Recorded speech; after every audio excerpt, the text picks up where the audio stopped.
4 দিন ধরে অচল হয়ে আছে দেশের শীর্ষ চক্ষু সেবাদানকারী প্রতিষ্ঠান জাতীয় চক্ষু বিজ্ঞান ইনস্টিটিউট ও হাসপাতাল।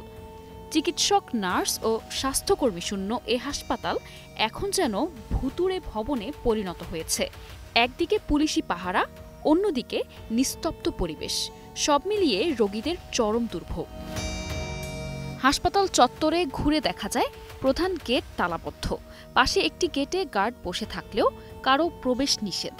জরুরি চাহিদা নিয়ে কেউ অনুরোধ জানালেও উত্তরে বলা হয় হাসপাতাল বন্ধ, কিছু জানি না। শেকড় থেকে শিখরে। চিকিৎসা নিতে আসা শত শত রোগী হতাশ হয়ে ফিরে যাচ্ছেন। কেউ কেউ চোখের অপারেশন বা ফলো আপের জন্য আসলেও পাচ্ছেন না চিকিৎসা সেবা। ভুক্তভোগী এক রোগী জানান, সব রিপোর্ট দিয়ে প্রস্তুত ছিলাম অপারেশনের জন্য, এখন শুনি হাসপাতাল বন্ধ, কি করব বুঝতে পারছি না।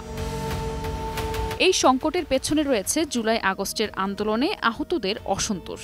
আহতদের অনেকেই হাসপাতালে অবস্থান করছেন, কিন্তু চিকিৎসা সেবার অভাবে তারাও বিপদে। এক আহত রোগী বলেন, আমরা চাই ডাক্তার, নার্সরা কাজে ফিরে আসুক, শুধু আমাদের জন্য নয়, সাধারণ রোগীদের জন্য। চোখের সমস্যা নিয়ে আসা নারায়ণগঞ্জের এক রোগী ক্ষোভ প্রকাশ করে বলেন, এটা দেশের প্রধান চক্ষু হাসপাতাল, এভাবে দিনের পর দিন বন্ধ থাকতে পারে না। হাসপাতালের এক নার্স জানান, আহতদের মধ্য দিয়ে কিছু ব্যক্তি এমন আচরণ করেন যা অপমানজনক ও ভয়াবহ। গালাগালি তো আছেই, কেউ কেউ হাত তোলেন। এই পরিস্থিতিতে কাজ করা অসম্ভব।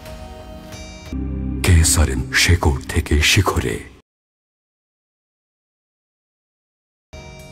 সরকারের পক্ষ থেকেও বিষয়টি নিয়ে সক্রিয় পদক্ষেপ নেওয়া হচ্ছে।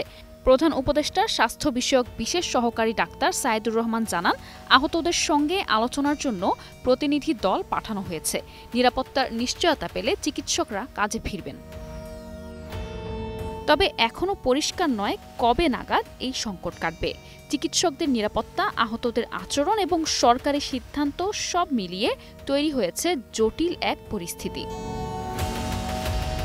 বিশেষজ্ঞদের মতে, সাধারণ রোগীদের দুর্ভোগ লাঘবে দ্রুত সমাধান দরকার, না হলে জাতীয় সেবাদানকারী এ হাসপাতালকে ঘিরে মানুষের আস্থা মারাত্মকভাবে ক্ষতিগ্রস্ত হতে পারে।